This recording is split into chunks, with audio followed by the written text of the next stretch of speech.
Super pagoda nga ang inyong Inday ngayong araw dahil na nga ni napakarami niyang ginawa na kung ano-anong mga anek-anek dito sa loob ng bahay, and isa na dyan yung tayo naglabada ng ating mga labahin, and pangalawa mga dzay, linis-linis bahay, and nag-sideline tayo ng mga kung ano-anong mga ayusin sa loob ng bahay, and tayo repair dahil nga ni nagkakabaragsak-bagsak na yung ilan sa aking mga patungan dito sa loob ng bahay, and hindi ko naman na siya inasa kay husband dahil nga ni kaya ko naman siyang gawin. And ayan nga, nakarating na ako dito sa tindahan and bumili lang ako dyan ng aking mga gagamitin sa aking pagluto. And sa mga oras ng yan ay napakainit ng aking pagpunta sa tindahan.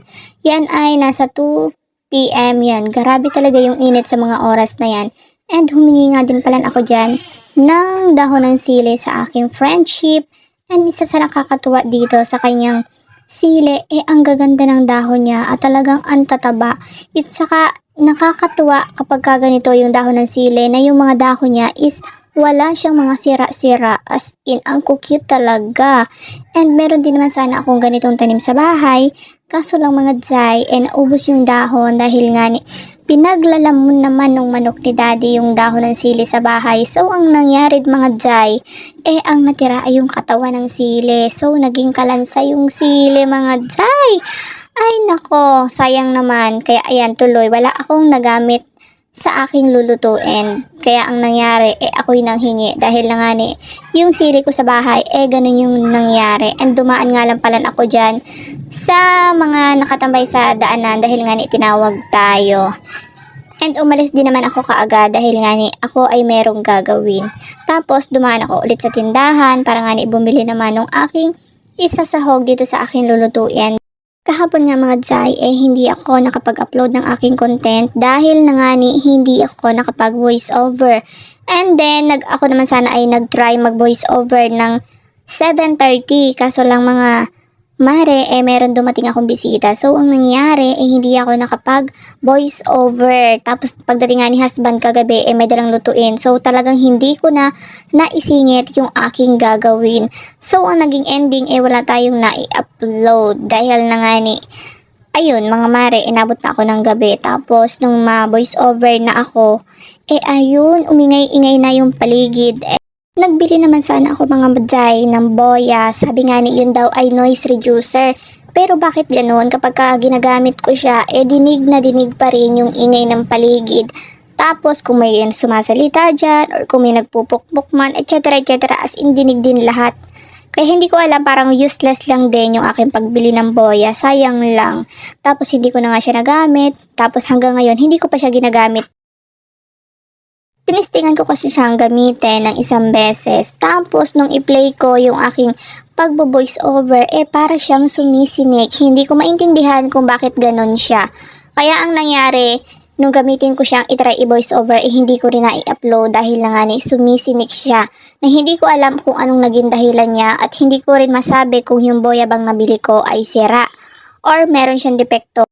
Comment niyo naman guys kung meron kayong boya, tapos ganun din yung inyo para malaman ko kung yung sa akin ba ay may sira or natural lang talaga yung pagka-sinik niya. At parang talagang hindi siya noise reducer kasi nga maingay. Kaya kapag ako'y nagbo-voice over, wala akong equipment na ginagamit. As in, itong speaker lang ng cellphone ang aking ginagamit mga dzay. Kaya talagang tayo ay dapat nakapwesto sa walang maingay kapag tayo ay magpo-voice over dahil na nga ni dinig na dinig ang lahat-lahat. Kung meron man dyan kung ano ay may mahulog na gamit, tapos yung ugong ng sasakyan kahit na medyo malayo naman ako sa tinampo, ay kung minsan mga dzay ay dinig pa rin lalo kung malakas yung ugong ng sasakyan. Tapos kapag nangyari ng gano'n na mas malakas yung ugong ng sasakyan kaysa sa akin, ang ginagawa ko, dinidelete ko yung voice over kong yon. Tapos inuulit ko na lang yung aking sasabihin para nga ni mas clear at mas marinig ninyo ako. At ari nga mga mare, sinasali ko itong aming lagayan ng mga papel-papel para nga ni kako kapag ako may hinanap, aking makikita kaagad dahil nga ni sobra na siyang magulo. Yung tipong kapag may hinanap ka, talagang hahalongkatin mo muna lahat ang iyong mga nakalagay para iyo lang makita ang iyong hinahanap. Bakit ganun mga dzay? Sa tuwing ako'y nagbo-voice over, sumasakit nga talaga yung lalamunan ko. As in po, walang biro talaga. Tapos minsan yung boses ko, para siyang Parang kinakapos na ewan na hindi maintindihan. Hiniwa ko na nga dyan itong aking sangkap na gagamitin sa aking paglaluto para nga ni kako masimulan ko na ang aking gagawin. And bago ko nga simulan ay ari mga mari at tinikman ko muna aring kamatis dahil na nga ni ang sarap niyang pasayin mga jay. Nanghihinayang nga ako mga mare dahil nga ni kahapon hindi tayo nakapag-upload.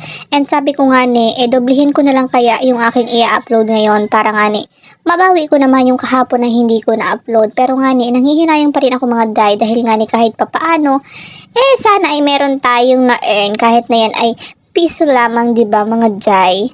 At ari nga mga mare, chika minute muna tayo. Nakapagdagat na ba ang lahat at nakapag-ilog na?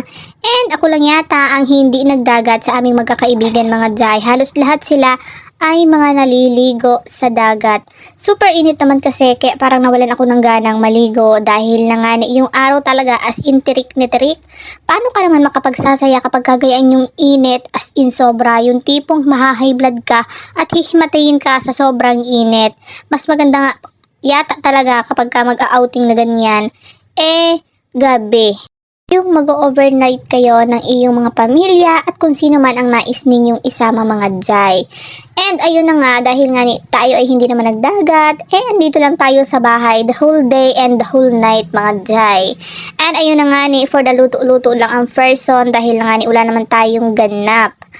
And nauna na yung ganap namin, nag-ilog kami nung nakaraan pang araw dahil nga sabi ko, si husband biglang nag-akit nang walang pasabi-sabi as in agad-agad.